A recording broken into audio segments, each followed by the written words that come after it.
notre Seigneur et Sauveur Jésus-Christ. Ce n'est pas aussi mauvais de dire bonjour à ton bien-aimé, de le saluer si tu peux mettre seulement la main, parce qu'il y a certains qui ne veulent pas saluer par la main. Mais dans le nom de Jésus, ça fera toujours du bien. Que Dieu soit béni. Nous sommes rassemblés en ce lieu pour notre Seigneur. Nous avons chanté, nous avons loué Dieu et nous contemplons et nous voyons cette joie qui se manifeste dans les visages. Et nous le contemplons et cela est pour nous très bénissant. Et nous voulons que cette joie immense que chacun de nous a puisse être manifeste dans notre esprit, dans notre âme. Nous voulons que cela soit réellement interne et que ce qui est interne s'extériorise. Maintenant, la parole de Dieu que nous allons entendre, c'est pour qu'elle puisse manifester une immense joie dans nos cœurs.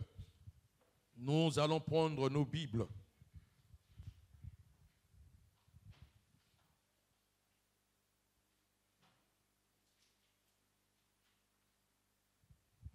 Dans le livre de Jean,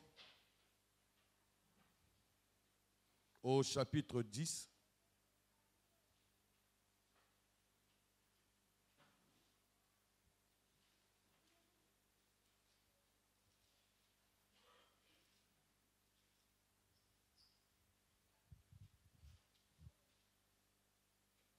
à partir du verset 1. Jean chapitre 10, à partir du verset 1. Je lis dans le nom de notre Seigneur et Sauveur Jésus-Christ. En vérité, je vous le dis, celui qui n'entre pas par la porte dans la bergerie, mais qui y monte par ailleurs est un voleur et un brigand. Mais celui qui entre par la porte est le berger des brebis. Le portier lui ouvre et les brebis entrent et les brebis entendent sa voix. Il appelle par leur nom les brebis qui lui appartiennent et il les conduit dehors. Lorsqu'il a fait sortir toutes ses brebis, ses propres brebis, il marche devant elles. Et les brebis le suivent parce qu'elles connaissent sa voix.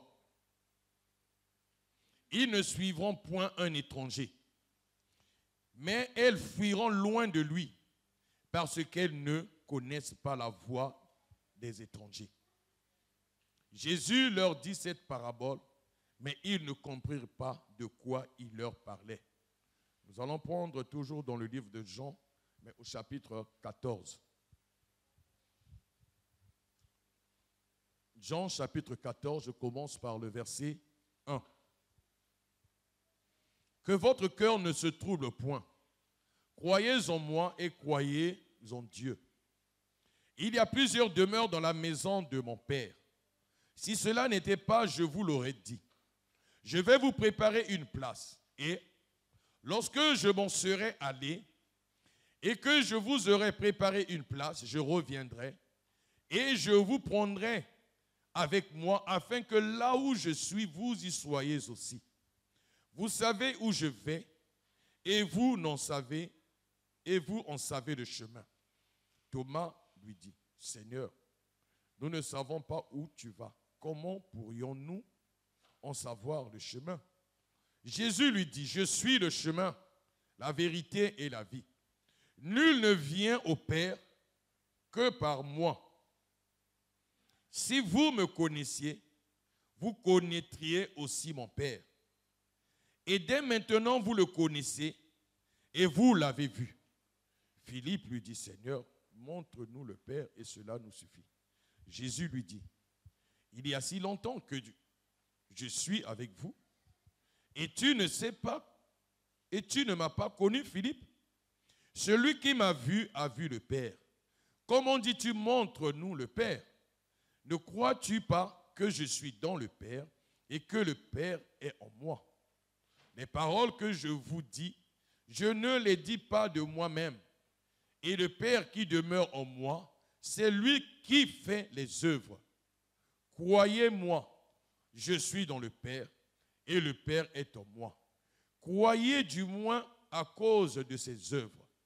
En vérité, je vous le dis, celui qui croit en moi fera aussi les œuvres que j'ai faites. Et il en fera de plus grands, parce que je m'en vais au Père. Et tout ce que vous demanderez en mon nom, je le ferai, afin que le Père soit glorifié dans le Fils. Si vous demandez quelque chose en mon nom, Dieu le ferait. Amen. Que Dieu bénisse la lecture de sa parole et que par sa grâce, qu'il nous aide à pouvoir continuer le point sur l'enseignement du tabernacle. Comme nous l'avons dit tout dernièrement, et je le répéterai au fur et à mesure, ce n'est pas que vous n'avez pas compris, mais c'est pour que ça nous aide. Nous avons passé un moment aussi important avec notre bien-aimé, le docteur Jean, qui a parlé sur le thème du tabernacle. Et maintenant, ce que nous faisons, nous arrosons. Voilà pourquoi Paul dit que lui, il a planté et Apollos a arrosé.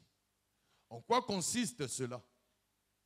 C'est que, en ayant entendu l'enseignement sur le tabernacle, il y a beaucoup de choses qui ont été dites, mais maintenant, il faut procéder à l'acte de l'arrosage, qui n'est autre que l'explication, insister sur certains points, parce qu'il y a certaines angles d'ombre qui peuvent arriver.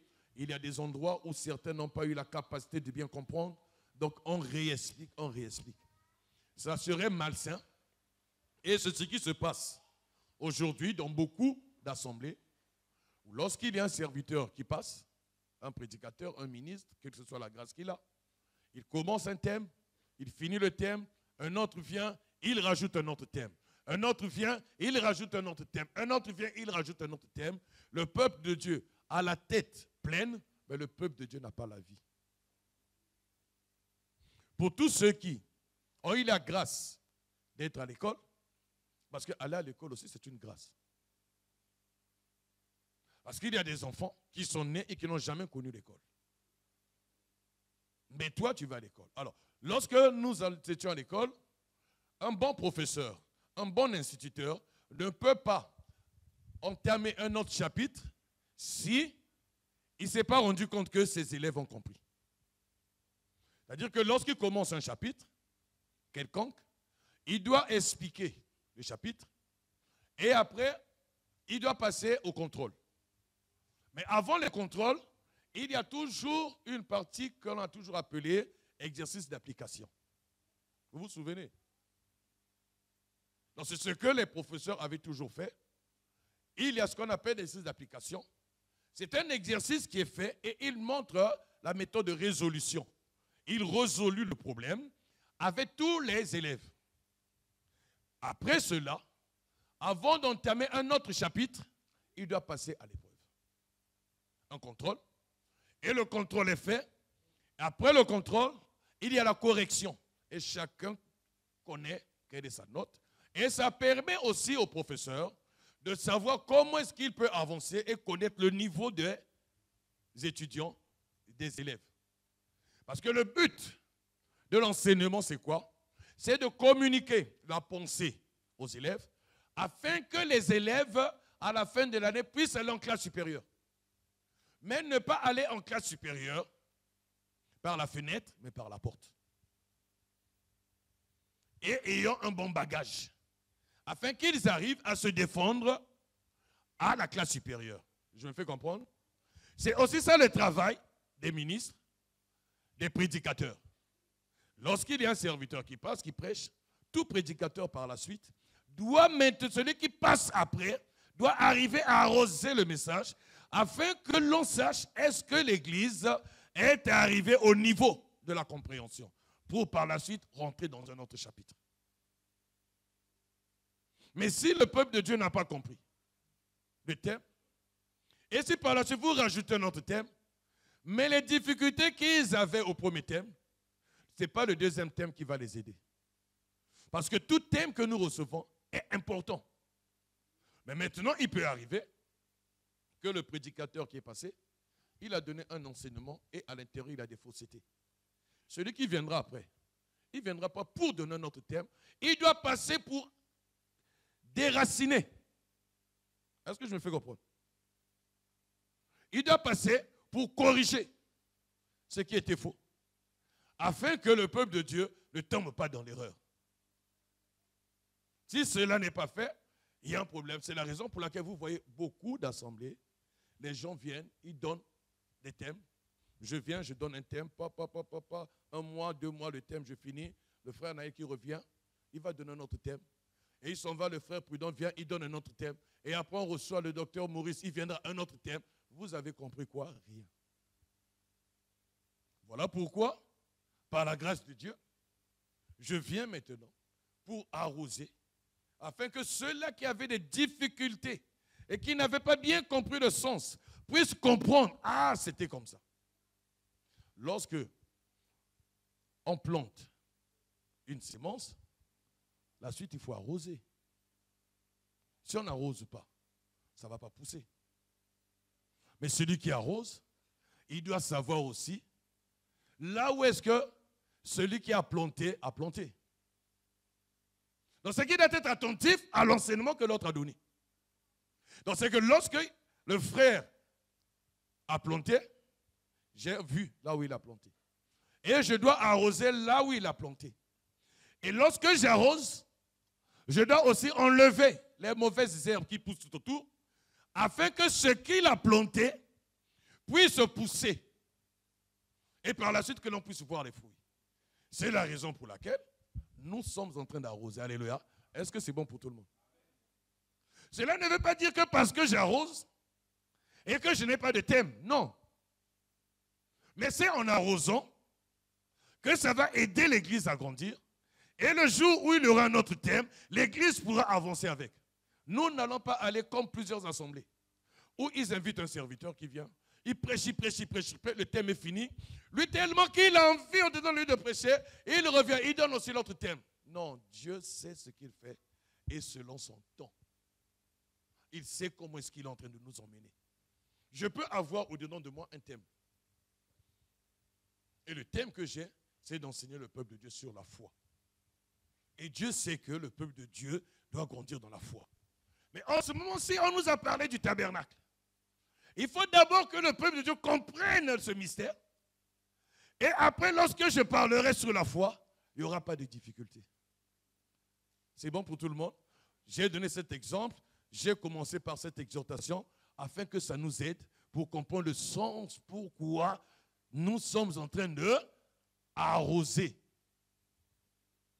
Cela ne veut pas dire que tu n'as pas compris.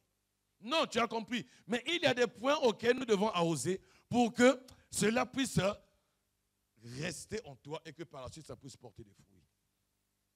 Peut-être au-dedans de toi, tu as envie d'entendre un enseignement sur la délivrance. Parce que tu sens que tu es perturbé par des esprits. Peut-être au-dedans de toi, tu as envie d'entendre un enseignement sur la guérison. Parce que tu es malade. Peut-être au-dedans de toi, tu as envie d'entendre un enseignement sur la crainte de Dieu, sur l'obéissance. Oui. Mais sachons une chose.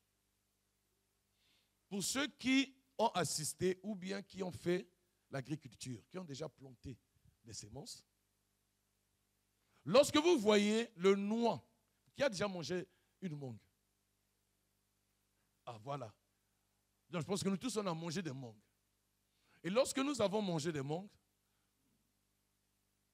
celui qui sait manger une mangue, lorsqu'il enlève la peau, lorsqu'il finit, il doit bien sucer le noyau.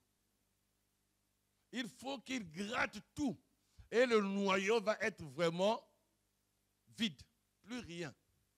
Et la finalité, on jette. Mais ce noyau qui est jeté, là où il y a une terre fertile, il va produire des bourgeons. Et après, il y a une tige. Nous comprenons? Et après, il y a des feuilles. Et après, il y a des branches. Ça forme un arbre, un tronc, des feuilles. Et après, ça va donner quoi? Ça va donner? Ben, oui, parlez un peu fort, j'ai envie d'entendre. Ça va donner quoi?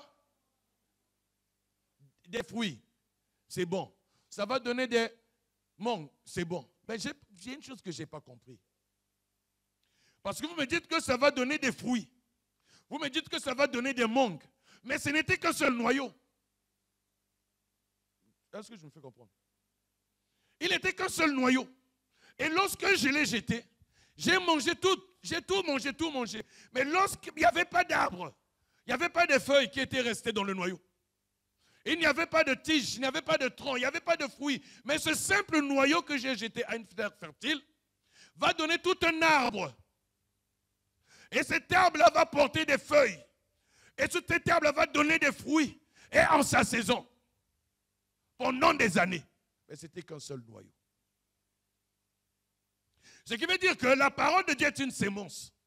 Si cette sémence-là, cette parole, même si ce n'est que l'enseignement sur le tabernacle, si c'est bien expliqué et que ça a trouvé la bonne terre, sache que ce même enseignement va résoudre tous tes problèmes. Il va résoudre le problème de ta maladie.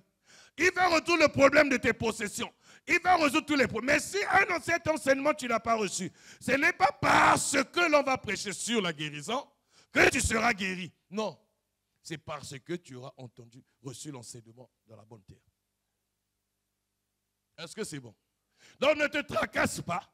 Ne sois pas tourmenté. Même si on n'a pas parlé de ton cas précis, mais le fait d'accepter cet enseignement, ça va résoudre tous les problèmes. J'aime souvent dire ceci. Lorsque Jésus a rencontré les 10 lépreux ont été guéris. Jésus leur a dit, allez vous montrer au sacrificateur. Et sur le chemin, ils se sont rendus compte qu'ils étaient guéris. Mais il y a eu un qui n'est pas allé vers le sacrificateur. Il est allé vers Jésus. Et Jésus lui a posé la question. Mais où sont les 9 autres? N'ont-ils pas été guéris? Il a fallu seulement qu'il y ait cet étranger qui vienne. Lorsqu'il est allé rendre grâce à Dieu, Jésus va lui dire, ta foi t'a sauvé. Mais moi, ce que je dis, c'est que lorsqu'il a vu la lèpre partir, il s'est rendu compte. Le temps que je vais aller vers les sacrificateurs, cet homme-là, il m'a guéri. Il se déplace tout le temps. Mais le jour où j'aurai l'hémorroïde, comment je vais faire? Mais il n'est plus là. Qui va me guérir? Le jour où je vais me marier, et s'il y a en moi la stérilité, qui va me donner des enfants? Cet homme-là a pu ôter en moi la lèpre. C'est qu'il a la capacité de tout ôter dans ma vie, me sauver. Est-ce que nous comprenons? Voilà pourquoi lorsqu'il est allé vers Jésus, Jésus va lui dire, ta foi t'a sauvé. Ce qui veut dire, qu'est-ce que je veux dire par là? C'est que dès lors qu'on accepte Jésus dans sa vie, on est sauvé de tout. Donc c'est qu'un enseignement seulement que nous avons reçu, qui a pris place dans notre vie, qui commence à pousser, sera la solution de tous les problèmes. Même si on n'a pas parlé de la guérison, même si on n'a pas parlé de la délivrance, même si on parle que du tabernacle, mais c'est tout un salut. Parce que tu sais que le véritable tabernacle, c'est Jésus-Christ. Et comme tu le sais, le salut vient de lui. Voilà pourquoi nous sommes en train d'arroser, afin que tout le peuple puisse avoir au-dedans d'eux cette conviction que lui, il est mon sauveur. Parce que nous avons cherché comment la chanter. Partout. Mais on n'a rien trouvé. Mais Jésus, lorsqu'on le trouve, bien aimé, tout le problème est résolu. Voilà pourquoi cet homme-là, lorsqu'il n'est pas allé vers ses sacrificateurs, il a compris, ah, donc c'est lui, le souverain sacrificateur, selon l'ordre de Melchisedec. Parce que ce n'est que le souverain sacrificateur qui a la capacité d'ôter le péché. Donc c'est vers lui seulement que je vais rendre grâce. Que Dieu nous bénisse. Alors, nous sommes en train de parler sur le tabernacle. Mais il y a aujourd'hui, comme la dernière fois on a touché un peu, on essaie d'introduire, retoucher le point sur le tabernacle, mais nous allons essayer, selon la grâce de Dieu, arroser selon l'ordre que l'Éternel Dieu avait permis afin que nous recevons comme enseignement. Alors, la dernière fois, lorsque nous avons suivi l'enseignement, lorsque le bien-aimé nous a fait le schéma, il nous a expliqué le tabernacle, il a touché maintenant par la suite un point, c'était la porte. Alors, lorsqu'il a touché la porte, c'est tellement significatif, c'est aussi important que l'on comprenne le mystère de la porte. Alors, Lorsque nous voyons la manière à laquelle était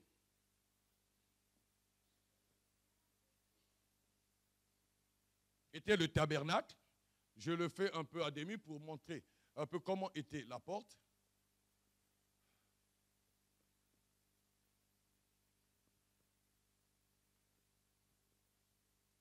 La porte se trouvait là, d'accord?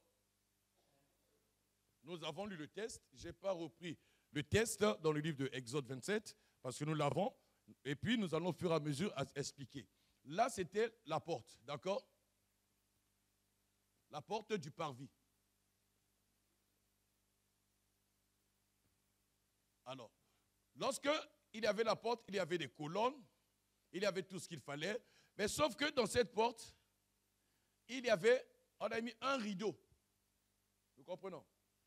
La porte, il y avait un rideau. Dès lors que tu rentrais dans la porte, tu rentrais par la porte, tu arrivais au parvis. Mais la première des choses qu'on voyait dans les parvis, c'est pas ce que nous allons toucher. Comme j'ai dit, c'est la porte, mais j'explique un peu ce qui se passe dans le mouvement. Il y avait le parvis, et dès lors que tu arrivais au parvis, en face de toi, dans le parvis, il y avait l'autel, d'accord? L'autel des holocaustes. Après l'autel des holocaustes, il y avait la cuve. D'accord? Et après la cuve, c'est là où il y avait la tente d'assignation, le lieu saint et le lieu très saint. Donc pour arriver au lieu très saint, il fallait systématiquement arriver à passer par, qu'on s'appelle ça, la cuve. On ne pouvait pas rentrer au lieu très saint sans passer par le lieu saint. On ne pouvait pas arriver au lieu saint sans passer par la cuve. On ne pouvait pas arriver à la cuve sans passer par l'autel des holocaustes. On ne pouvait pas arriver à l'autel des holocaustes sans passer par la porte. Donc la porte, pour avoir accès à tout cela, c'était la condition sine qua non. Il fallait systématiquement passer par la porte. La porte, elle était importante. Pourquoi la porte? Parce qu'il y avait un problème important. Maintenant, cette porte-là avait des rideaux. Et les rideaux qui étaient sur cette porte étaient de différentes couleurs. Alors, qui s'en souvient? Avec combien de couleurs? Pardon, on peut aller? Combien de couleurs? On est tous d'accord qu'il y en avait 4? Ok. S'il y en avait 4, est-ce qu'on peut les citer? Est-ce qu'il y a un courageux qui va se lever? Un courageux. Même si c'était une couleur. Qui peut se lever? Tu vois? C'est qui? Rouge. Ah, ok. Le frère a dit rouge. Nous sommes tous d'accord? Donc il y avait la couleur rouge. Après la couleur rouge, il y avait quoi? La couleur bleue. Après? Nous sommes tous d'accord? Il y avait la couleur rouge, il y avait la couleur bleue, il y avait la couleur cramoisie. C'est ça? Et il y avait quoi? C'est ce qu'ils sont en train de dire, on va aller. Moi, j'écris seulement comme vous me dites. Il y avait quoi?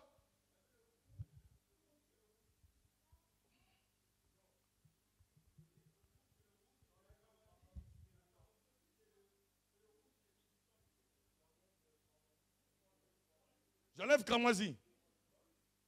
Si j'enlève cramoisi, après je mets quoi? Le blanc, d'accord? Je mets donc blanc. Blanc, c'est tout. Il y avait 4 couleurs. Bon, maintenant les 4 couleurs, c'était quoi? Le rouge, c'était le rouge. C'est pourpre. Mais maintenant le cramoisi, il est où?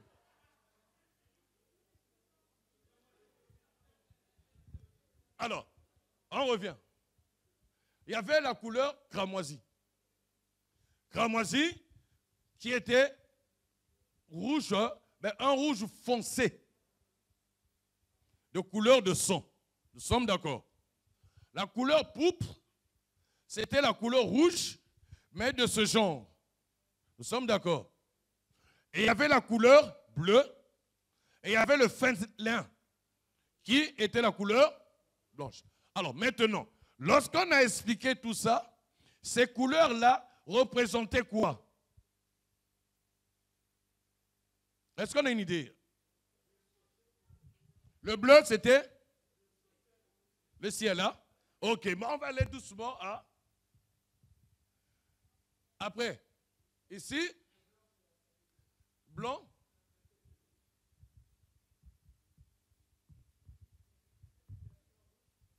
Rouge, je sais quel rouge, lui, hein? Donc, l'expiation de péché. Pourpre, c'est la royauté. Le pourpre, il est là, d'accord? Royauté. Et ça, c'est rouge cramoisi. C'est l'image de la grâce. Est-ce que nous comprenons? Le rachat, la rédemption, la grâce. On va mettre seulement un rachat, d'accord? Alors, ce qui veut dire que nous sommes tous là. Vous voyez ce qu'il y a le plaisir d'arroser. Tout le monde participe. Et on est en train d'arroser au fur et à mesure. Et à ce moment-là, tu commences à comprendre. Ah, donc c'est ça ce que cela veut dire. Et je comprends maintenant. Alors, maintenant, dans cette démarche, nous comprenons que cette porte-là avait tout ça. Donc, c'est que lorsque tu rentrais dans la porte, il y avait toutes ces choses. Bien aimé, on va faire une illustration entre nous. Si tu arrives chez toi, et par la suite tu es assis au salon, il y a quelqu'un qui vient chez toi qui rentre par la fenêtre, qu'est-ce que tu vas faire? Tu vas l'appeler voleur. Tu vas appeler la police. Et ça dépend de la manière à laquelle il va se positionner devant toi. S'il est grand, fort, armé, tu vas lui abandonner la maison. Tu vas fuir. Nous ne sommes pas d'accord? Mais maintenant, si tu reçois quelqu'un chez toi, quelqu'un vient et tu l'héberges. Lorsqu'il arrive chez toi. Je ne sais pas s'il y a parmi des gens qui ont déjà hébergé des gens chez eux. Bien aimé, c'est ça qui manque aussi aux chrétiens. Héberger, accueillir. La Bible déclare, il y a des gens qui ont reçu des anges chez eux sans pour autant le savoir. L'hospitalité fait partie de la vie chrétienne. L'hospitalité. Moi, je m'en souviens toujours. Il y a une sœur qui était arrivée dans l'assemblée. Je ne sais pas si elle est là. Si elle est là, elle va s'en souvenir. Elle a fait 2 ou 3 mois. Mais c'était dans ses débuts. Et aussitôt, elle m'a invité chez elle. Pour savoir ce que je mangeais. Et je suis allé là-bas avec le frère David. Elle nous avait fait du bon poisson. Elle nous a accueillis chez elle. Tu t'en souviens? Voilà. Elle nous a reçus chez elle pour manger. Ça n'avait rien à voir avec le mystère de la corruption. Ce n'était pas un présent pour veugler les yeux du sage, mais c'était un plaisir pour elle de recevoir des gens chez elle. Elle m'a dit, non, pasteur, j'aimerais que tu viennes à la maison. Lorsque tu es disponible, viens pour manger ensemble. Elle me demande, qu'est-ce que tu aimes? Le fait de le faire prouve déjà que dedans d'elle, il y a l'hospitalité. Alléluia. Mais il y a beaucoup ici que je connais. La maison est fermée au cadenas. Clé de jeter. Donc, sur la porte, vous avez déjà vu lorsque vous allez au supermarché. Lorsque la cliente ne veut plus recevoir des gens, qu'est-ce qu'elle fait? Voilà. Elle met une plaque déjà au début fermée. Donc, dès que tu arrives avec tes caddies, tu vois, c'est fermé. Si tu insistes, elle vous dit, monsieur, la caisse, elle est fermée. Donc, il y a beaucoup qui ont mis ça à leur porte. Ils ont mis porte fermée. Bon, j'ai compris pourquoi les portes sont fermées. Je pense que le frère David comprend aussi. Ce n'est pas votre faute parce que vous ne savez pas encore préparer. Vous ne savez pas cuisiner. Alors, si vous savez cuisiner, la porte, elle est ouverte. Alléluia. Est-ce que je me fais comprendre? Alors, je pense que le message aussi, il est passé. Soyons dans l'hospitalité. Parce que la Bible déclare, ceux qui avaient cru à cet enseignement, ils persévérèrent dans l'enseignement des apôtres, dans la communion fraternelle, dans la prière, dans la fraction de pain. Mais c'était le pain, c'était la nourriture qu'ils partageaient ensemble.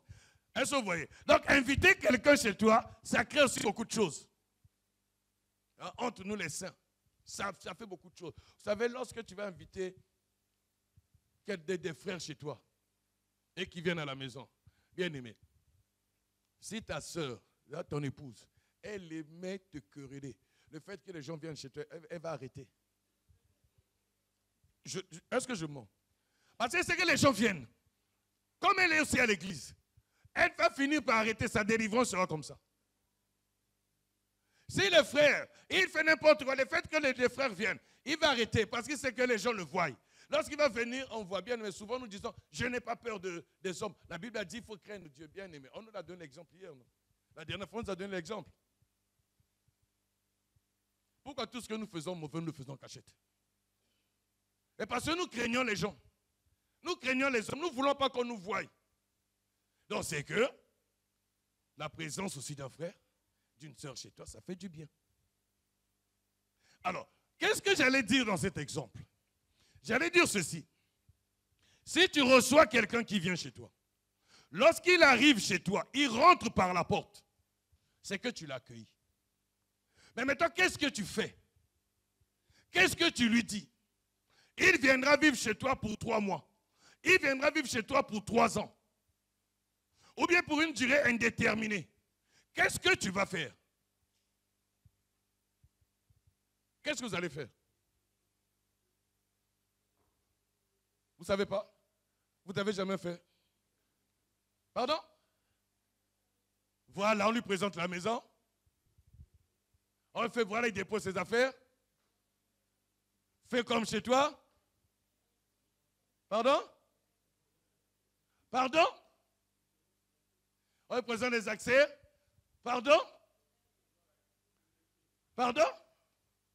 Ah, il n'y a qu'une seule personne qui a fait sortir la réponse, mais avec beaucoup de timidité. On lui fait part des règles de la maison. De peur que la maison devienne la cour du roi Pétro. Est-ce que nous sommes en train de comprendre? Nous voulons parler de la porte, de ces 4 éléments. Pourquoi c'était ça? Parce que lorsque tu vas rentrer par la porte, tu arrives dans le parvis. Mais si tu arrives dans le parvis, cela veut dire que tu dois aller à l'autel des holocaustes. Et après l'autel des holocaustes, tu dois passer par la cuve des reins. Et la finalité de ce voyage, la finalité de ce pèlerinage, c'est d'arriver au lieu très saint.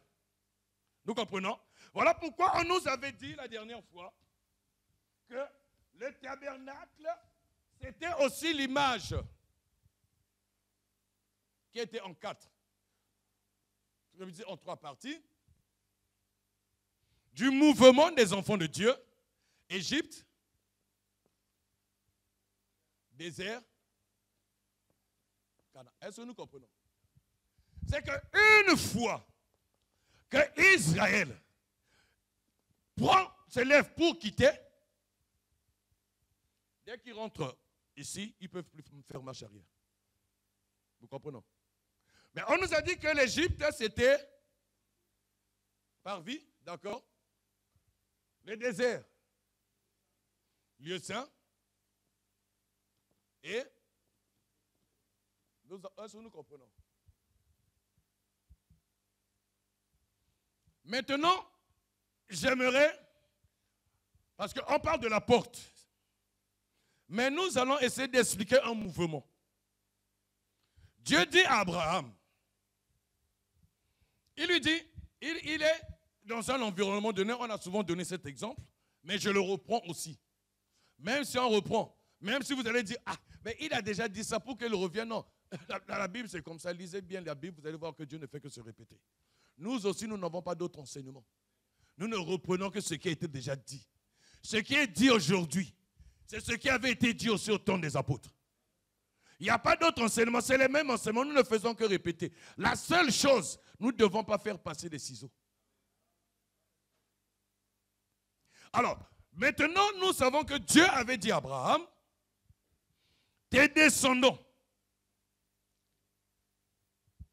iront dans un pays étranger. Et lorsqu'ils seront dans ce pays, ils seront assujettis. Ils seront opprimés jusqu'à la 4e génération. Et lorsque l'iniquité des Amoréens, des Hétiens, va arriver à son comble, il dit qu'il viendra maintenant juger ce peuple et il fera sortir Israël, donc son peuple. Et ils viendront vivre ici. En d'autres termes, ce mouvement, nous l'avons dit, pour ceux qui ont fait mathématiques, je ne sais pas si c'est même ça, parce que moi je n'ai pas fait mathématiques, j'étais tricheur. C'est un mouvement, ceux qui ont fait les relations d'ordre, symétrie, hein, c'est ça? C'est pas ça? C'est ça ou c'est pas ça? Parce que, c'est quoi ça? C'est la commutativité. Parce qu'il est là, Abraham, d'accord? Ses descendants vont faire ça, ils vont revenir ici. C'est quel mouvement? C'est qu'ils tournent seulement entre eux. Est-ce que je me fais comprendre? Donc lorsqu'ils vont en Égypte, la finalité est en Égypte, ils vont encore retourner là où est-ce qu'ils étaient. Je me fais comprendre. C'est que Abraham est ici, Dieu lui parle.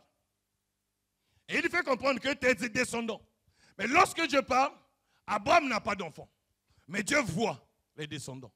Il sait que ses descendants sont dans ses reins. Les descendants que Dieu parle, dit d'Abraham, se trouvent dans l'éternité. Donc c'est que là où Abraham est, on peut dire que c'était l'éternité. Donc Dieu lui dit qu'ils t'iront là. Mais Abraham était où? Il était à Canaan. Il dit ils vont quitter ce lieu et ils vont aller dans un pays étranger. Mais ils ne vont pas y demeurer éternellement.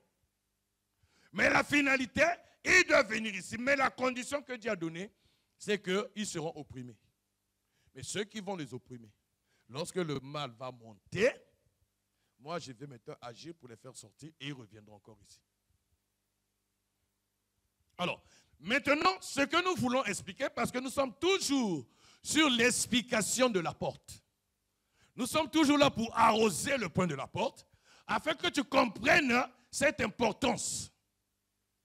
Alors, lorsque eux, ils vont quitter, Dieu a parlé, mais nous nous rendons compte que, dans ce que Dieu a dit,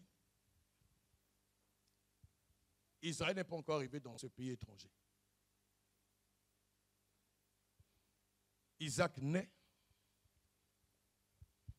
Isaac grandit, Isaac se marie. Lorsque Isaac il se marie, sa femme est stérile. Mais maintenant, dans sa stérilité, elle pleure. Et Dieu l'entend. Et Dieu maintenant intervient. Dieu fait grâce.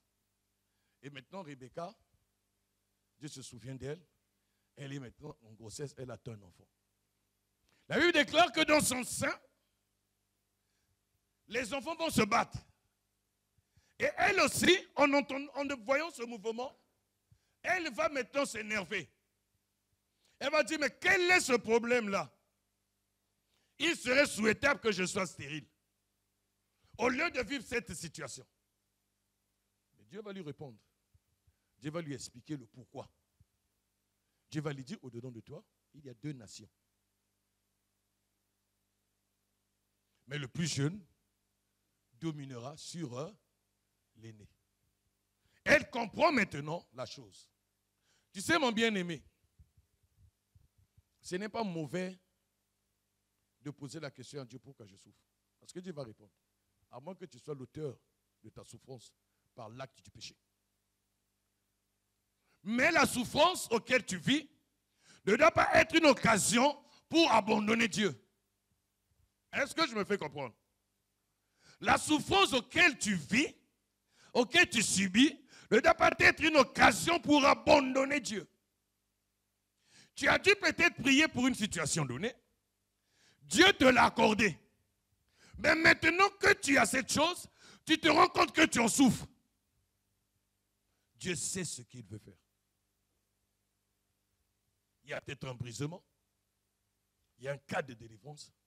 Mais ce n'est pas une occasion, c'est une occasion d'abandonner Dieu. Vous savez, il y a certaines personnes qui ont prié pour avoir de l'emploi.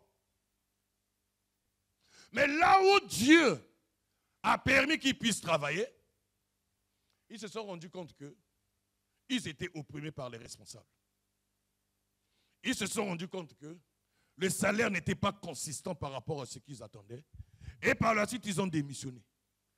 Souvent, ce que j'ai remarqué, et souvent par expérience, la majorité de ces personnes-là, lorsque tu démissionnes, tu quittes pour avoir un autre boulot qui va te permettre d'être attentif, d'être vigilant, d'être à l'église, assidu. Tu auras un, mais qui ne va plus te permettre d'aller à l'église. Tu pourras avoir un grand salaire, mais ça ne va plus te donner l'accès d'être avec les autres. Parce que tu as quitté là où Dieu t'a donné. Est-ce que nous comprenons? Il y a parfois le petit salaire. Dieu permet pour voir qu'est-ce que tu feras avec ce salaire. Est-ce que nous sommes en train de comprendre? Dieu sait nos désirs. Il nous connaît plus que nous-mêmes. Je peux dire dans ma prière, Seigneur, le jour où tu vas me bénir, tu vas me donner ceci. En tout cas, je ferai ça de mon argent. Je l'ai dit. Mais Dieu sait que cela est faux. Il ne va pas me donner cette somme-là. Il va me donner une autre somme. Parce qu'il sait que le jour où j'aurai cet argent-là, je ne ferai pas ce que j'ai dit, mais je ferai autre chose. Vous savez, Dieu nous aime tant. Dieu ne veut pas que ta bouche te conduise dans le péché. Parce qu'il sait, il veille à l'accomplissement de sa parole lorsqu'il dit, lorsque tu fais un vœu, ne tarde pas de l'accomplir. Mais toi, tu fais un vœu. Il y a beaucoup de gens qui ont fait des vœux. Et après, ils se rendent compte que dans toute leur marche, il n'y a que malheur et malheur. Et il dit, Dieu n'est pas là. Non, Dieu est là. Il est dans sa parole. Retourne à ce que tu avais dit. Ah, c'est là où c'est difficile. Le vœu que nous faisons à Dieu. Alors, Rebecca, dans cette souffrance, elle a demandé à Dieu. Dieu le lui a répondu. Elle n'a pas dit à Dieu, non, que cette souffrance-là s'en aille. Non. Elle a accepté la condition. Maintenant, le jour où elle accouche, ce que Dieu lui avait dit, elle le voit sous une autre forme. Est-ce que je me fais comprendre? Dieu ne lui avait pas dit que le jeune va tenir les nez au talon. Dieu ne lui avait pas parlé de ça. Mais le fait d'avoir vu ça, elle a compris ce que Dieu avait dit. Maintenant, elle attendait l'accomplissement de tout ce que Dieu avait décidé. Isaac aussi savait qu'il devait être béni. Isaac savait. Lorsqu'il envoie Ésaü, il envoie expressément pour qu'il aille loin afin que l'ayant droit soit béni à son insu.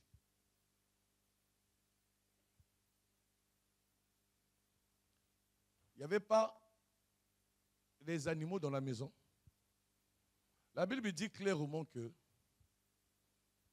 Rebecca a dit à Jacob, vas-y, va me prendre tel animal. Je vais préparer ceci pour ton père. Mais pourquoi Isaac ne lui avait pas demandé d'aller seulement dans la ferme, aller prendre l'animal? Il a seulement demandé d'aller au champ. Et lorsqu'il allait au champ, il est allé loin. Regardez tout le temps qu'il a cherché pour chercher le gibier. Le gibier a été pris, a été égorgé, dépisté, préparé, donné au père. Le père a mangé et la bénédiction a été faite. Et après la bénédiction, c'est là où Isaac arrive. Vous voyez tout ça? C'est qu'il y a une pensée prophétique. Je ne suis pas là. Je veux dire simplement que lorsque Jacob reçoit la bénédiction, on lui dit, reçoit la bénédiction, mettons de Abraham. Bien qu'il ait querelle, Jacob s'en va. Il fuit son frère. Et là où il va aller chez Laban, c'est alors qu'il va épouser ses femmes. Donc il prend une femme, bien qu'il y a eu tout ce que nous connaissons, nous ne sommes pas là, mais nous voulons montrer quelque chose. Jacob va avoir 12 enfants. Mais notre Seigneur, notre Dieu, le Créateur, dans tout ce mouvement qui se fait, il voulait accomplir cette parole. Je me fais comprendre? des descendants qui vont aller en Égypte. Nous comprenons? Et lorsqu'ils vont arriver en Égypte, ils vont souffrir et par la suite, ils vont revenir. Nous sommes en train de comprendre cette démarche. Est-ce que je me fais comprendre? Alors maintenant, lorsque Jacob aura ses 12 enfants, il y en aura un qui va toucher à la couche de son père. Il va souiller la couche de son père. C'était qui? Ruben. C'est alors que Ruben va perdre la prééminence. Et dans l'arbre généalogie, l'aîné devient Joseph. Vu qu'il n'y a pas le temps, nous allons le lire jeudi. Alors, j'avance. Alors, Joseph devient l'aîné. Nous comprenons. Lorsque Joseph devient l'aîné, Joseph aussi est vendu. Joseph arrive le premier en Égypte. Nous avons dit que le rideau du parvis avait 4 couleurs. Vous comprenez? Et ces couleurs, nous avons dit qu'il y avait bleu, c'était l'image du ciel. Il y avait le rouge, donc la couleur cramoisie, c'était le rachat. Et il y avait pourpre, qui était la royauté. Et il y avait comment on appelle ça, le fin lin, autour, qui était la couleur blanche, la sainteté. Nous sommes tous là. Alors, lorsque Joseph arrive en Égypte, Joseph doit passer tous les itinéraires qu'il a eu à faire selon le plan de Dieu, afin d'accéder à la charge suprême. Donc, il devient la deuxième personnalité de l'Égypte. Donc, tout se fait par lui. Alors maintenant, ce qui arrive, c'est quoi? C'est que il faut que cette prophétie, cette parole de Dieu s'accomplisse. Parce que Dieu l'a dit. Il faut que Israël arrive en Égypte. Dieu l'a dit. Mais pour arriver en Égypte, il fallait d'abord que l'aîné arrive avant. Je me fais comprendre. La Bible dit dans le livre de Romains au chapitre 8 que ceux qu'il a connus d'avance, il les a prédestinés à être semblables à son fils. Afin que son fils soit le premier-né d'entre plusieurs frères. Et la Bible nous fait comprendre que Jésus, il est le premier-né d'entre les morts. Et il est premier en tout. Il dit qu'il faut que le premier soit là d'abord, afin que les autres arrivent. Mais le premier, qui était celui-là, qui avait toute l'affection de Dieu, du Père, ses vêtements étaient cousus de plusieurs couleurs. Nous comprenons. Et qui avait toute l'affection de Jacob, c'était Joseph. Alors comme toute l'affection de Jacob était en Joseph, Joseph devient le premier. Et Joseph en Égypte, c'est lui qui doit recevoir ses frères. Mais Joseph ne peut pas recevoir une moitié de ses frères. Il doit recevoir la totalité de ses frères. Nous sommes en train de comprendre? Parce que pour que la prophétie s'accomplisse, il faut que tout Israël vienne en Égypte. Si tout Israël n'est pas en Égypte, non. Mais Joseph aussi, lorsqu'il voit seulement une partie de ses frères, il ne se prononce pas. Il ne se fait pas connaître à eux. Mais lorsque tous viennent, C'est alors qu'il se fait connaître à eux. Il montre que c'est moi Joseph. Maintenant, la parole que Dieu avait prononcée s'est accomplie. Tout Israël peut venir ici parce que je suis bien. Maintenant, lorsqu'ils arrivent, qui connaît le pays? Qui a exploré toute l'Égypte? Que Joseph. Voilà pourquoi Joseph leur dit, je sais. Le roi viendra. Il vous posera la question. Mais dites-lui que vous êtes des bergers. Et vous allez vivre à Goshen. Parce que les bergers sont en abomination en Égypte. Nous comprenons? Alors, qui leur donne l'instruction de leur vie en Égypte? C'est Joseph. Qui leur dit tout ce qu'ils vont faire en Égypte? Parce que Joseph connaît l'Égypte. Et Joseph, on peut dire que c'est lui la porte pour rentrer en Égypte. C'est lui qui fait introduire Israël en Égypte.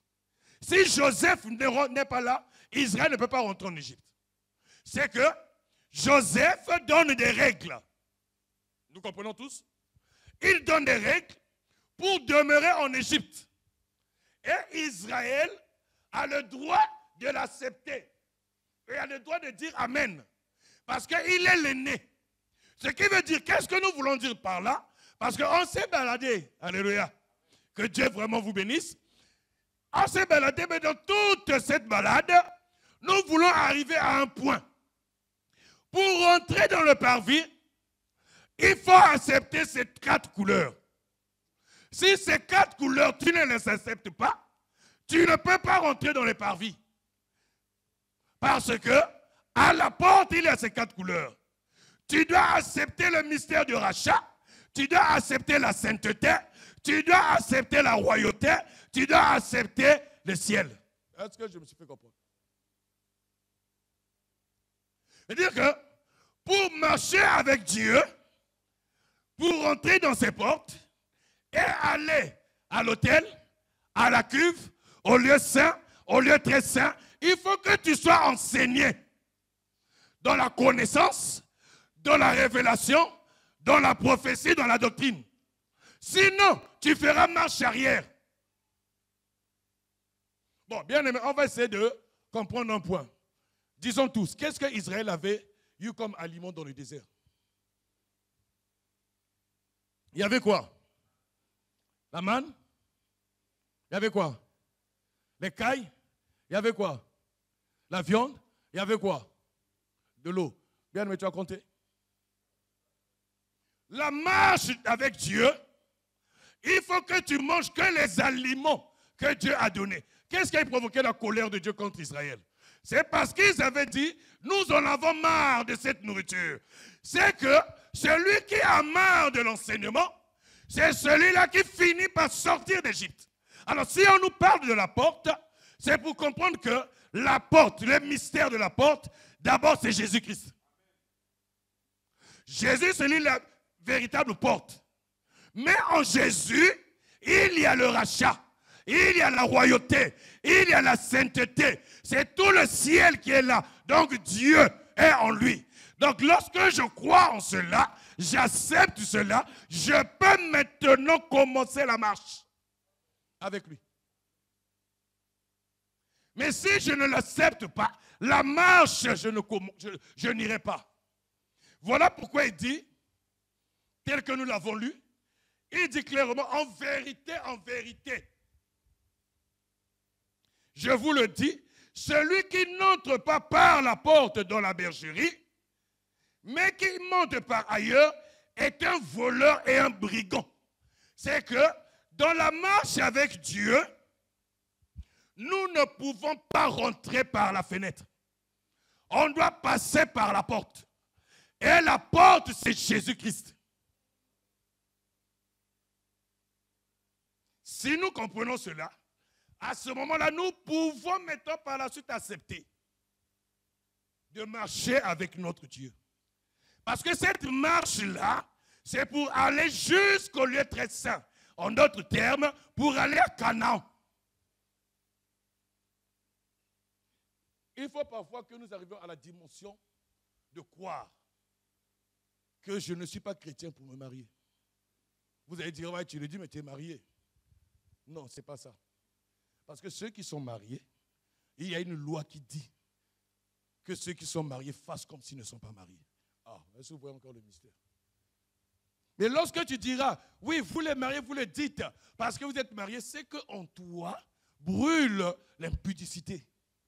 En toi brûle les désirs de la chair. La Bible nous fait comprendre de chercher premièrement le royaume des cieux et sa justice. Le tout nous sera donné. Si nous lisons bien les Écritures, nous allons comprendre que lorsque Dieu a fait sortir Israël d'Égypte, c'était pour aller où? À Canaan. Dieu n'avait pas dit, vous devez aller vous marier dans le désert. C'est qu'Israël, en sortant d'Égypte, leur espérance, c'était Canaan. Ce n'était pas autre chose que Canaan. Eux, ils voyaient que là-bas. Mais bien aimés, quels sont ceux qui, je l'ai même partagé avec certains bien-aimés, quels sont ceux qui sont rentrés en Égypte? Il y avait qui? Josué, Caleb, c'est tout? Il n'y avait que Josué, Caleb. Et qui? Ceux qui étaient nés dans le désert. Bien aimés, ils sont nés comment? Il n'y avait pas le mariage dans le désert. Est-ce que tu es en train de comprendre? Mais bien qu'ils sont nés dans le désert, mais leur but, leur conviction, leur espérance, c'était Canaan. Ce qui veut dire que si Dieu t'a fait sortir d'Égypte, si Dieu t'a pris du monde pour t'emmener à son admirable lumière, le but c'est pour que tu rentres dans son royaume. Le but c'est Canaan. Le but c'est la vie éternelle. Le reste, il va te le donner dans ta marche avec lui. Mais aujourd'hui, nous remarquons que les gens se découragent dans la marche parce qu'ils n'ont pas pu obtenir ce dont ils ont besoin. Non. Ce que j'allais dire, c'est quoi? La sémence, elle ne changera en aucun cas la nature de la terre. Est-ce que nous comprenons? La sémence ne peut pas changer la nature de la terre. Mais la nature de la terre peut aussi influencer sur la sémence. Je me fais comprendre? Ce n'est pas parce que tu vas mettre des grains d'arachide dans le désert que le sable du désert va changer et deviendra une terre fertile. Non. Ce n'est pas parce que tu vas écouter la parole de Dieu, si tu n'avais pas été appelé et si tu n'avais pas été connu d'avance, que maintenant tu seras connu d'avance. Non. Mais une chose est réelle, la parole de Dieu que tu vas entendre va expliquer ta nature. C'est la parole de Dieu qui va parler de ta nature. Vous savez, cette parole-là, en l'entendant, a emmené certaines personnes dans la révolte. Parce qu'à la base, ils étaient des révoltés. Mais seulement la parole les a poussés à devenir des vrais révolteurs. La parole que nous entendons, elle a poussé ceux qui étaient à l'origine des hommes, des femmes, dans la marche de la douceur, dans la patience, dans la maîtrise de soi. Cette parole a brisé et a permis qu'ils deviennent des hommes, des femmes, marchant dans la douceur, marchant dans la vérité. Parce que c'était leur nature. Cette parole, elle est là pour me corriger. Dans ce cas, la porte, c'est Jésus. Mais Jésus, ce n'est autre que la parole qui s'est faite chair. Donc c'est que nous ne pouvons pas avoir accès au salut, à la vie éternelle. On ne peut pas rentrer à Canaan si on ne rentre pas par la parole. Ce n'est que la parole. Donc là où la parole elle est négligée, là où la parole elle est abandonnée, là où la parole de Dieu n'est pas élevée, le pèlerinage n'emmène pas à Canaan. ça, c'est clair et net. Voilà pourquoi le parvis avait la porte. Et l'Égypte, c'était aussi ça, le parvis. Donc la porte de l'Égypte, la porte pour que Israël rentre en Égypte, c'était Joseph. Et Joseph les a reçus et leur a donné des directives. Voilà pourquoi on dit que l'Égypte, c'est l'image du parvis. Et si vous regardez très bien, l'agneau avait été immolé où? Dans le désert ou bien en Égypte? En Égypte, non? C'est là où Israël avait mangé l'agneau. Mais dans le tabernacle, l'agneau est immolé où? Sur l'autel. Et l'autel est où? Est-ce que nous comprenons? Mais maintenant, la cuve d'airain, c'est l'image de la mer Rouge lorsqu'ils ont traversé. Donc nous avons avancé afin que nous comprenions un peu le mouvement pour comprendre que la porte, c'était Jésus. Voilà pourquoi il dit, il est la porte. Il dit encore une chose très importante pour que ça nous aide.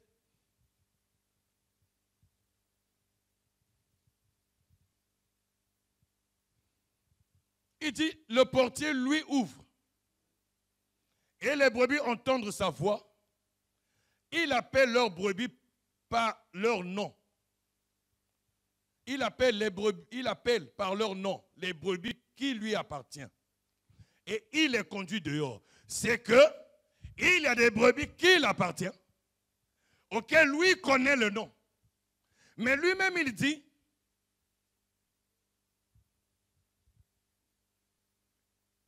dans Jean 14, nous l'avons lu, je le relis, Jésus lui dit, je suis le chemin, la vérité et la vie. Nul ne peut venir au Père que par moi. Alléluia. C'est-à-dire que nul ne peut venir auprès du Père que par Jésus. Alors si Jésus dit nul ne peut venir au Père que par lui, c'est que lui, il est qui?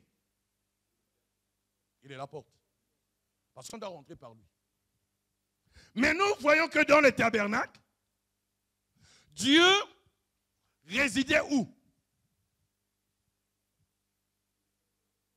Dans le lieu très saint. Est-ce que c'est bon? Mais pour arriver au lieu très saint, tu ne pouvais pas enjamber le tabernacle. Il fallait passer par la porte. Mais dès lors que tu rentres dans la porte, tu acceptes que les couleurs de la porte puissent fassent partie de ta vie. Est-ce que je me fais comprendre? Et maintenant, tu peux commencer la marche et arriver dans le lieu très saint auprès du Père. C'est-à-dire que la porte, qui est lui-même Jésus, pour arriver au Père, tu es obligé de passer par lui. Bien que tous les tabernacles, ce n'est que Jésus lui-même.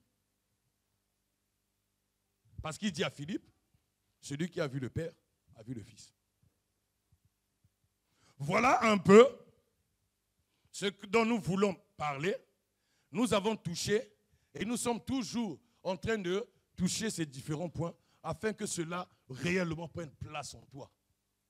Dans cette joie de savoir que tiens, on nous a réexpliqué des points que lorsque le bien-aimé, le docteur Jean a prêché, il enseignait, mais au moment où on a commencé à arroser, je commence à comprendre le mystère de la porte. Et je commence à comprendre pourquoi ces différentes couleurs. Et ces couleurs-là, réellement, je dois l'accepter. Bien aimé, si tu n'acceptes pas la sainteté, vivre dans la sainteté, tu n'acceptes pas la royauté de Jésus, bien aimé, tu ne pourras pas voir la gloire de Dieu. Voilà pourquoi il dit, voici les miracles qui accompagneront ceux qui auront cru. La Bible dit, il est la tête de l'Église. Donc, il est chef en tout. Il est là. Donc, comme nous l'acceptons, c'est que maintenant que je rentre, c'est que j'accepte la sainteté dans ma vie. Et si je n'accepte pas rien du tout. Vous voyez, lorsqu'il y a eu le mariage de Ruth, il y avait une personne qui avait le droit de rachat. Mais sachant que Ruth était une Moabite, il a renoncé à son droit de rachat. Et en renonçant au droit de rachat, c'est qui c'est qui a pris? Boaz. Pour racheter Ruth.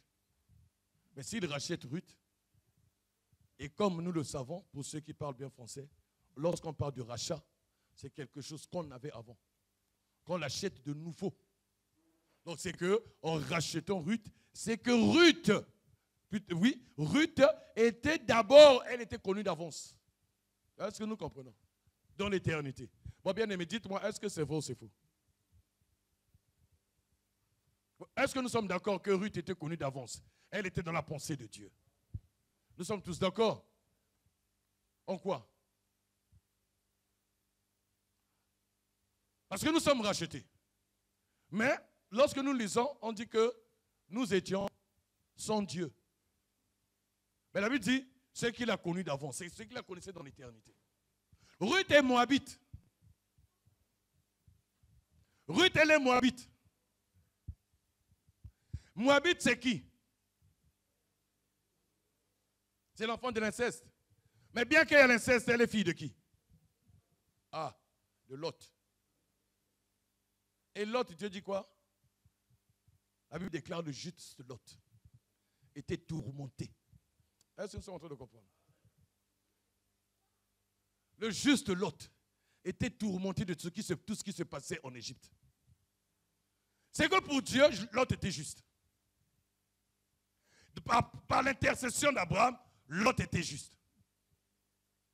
Mais, étant né dans l'inceste, mais pour Dieu, elle n'était pas fille de l'inceste. Il fallait la racheter. Ce qui veut dire que là où tu es, ne te regarde pas malsaine. Dieu t'a vu saint. Dieu t'a déclaré saint. Tu es une sainte et considère la sainteté en toi. Et marche dans la sainteté. Parce que Dieu ne rachète pas ceux qui ne sont pas à lui. Il ne rachète que ceux qui sont à lui. Pourquoi Orpa n'est pas venu? Et pourtant, c'était la même bouche qui avait parlé. Ce n'était pas une autre bouche. Ce n'était que la bouche de Naomi qui parlait. Mais la même bouche a fait découvrir la nature.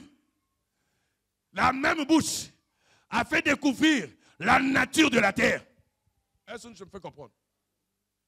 La parole qui est sortie de Naomi a montré quelle était la nature de Ruth et quelle était la nature de Orpa.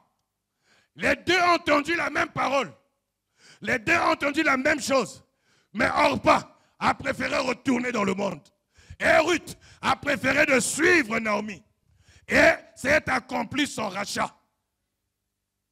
Et de son union avec Boaz est né Obed.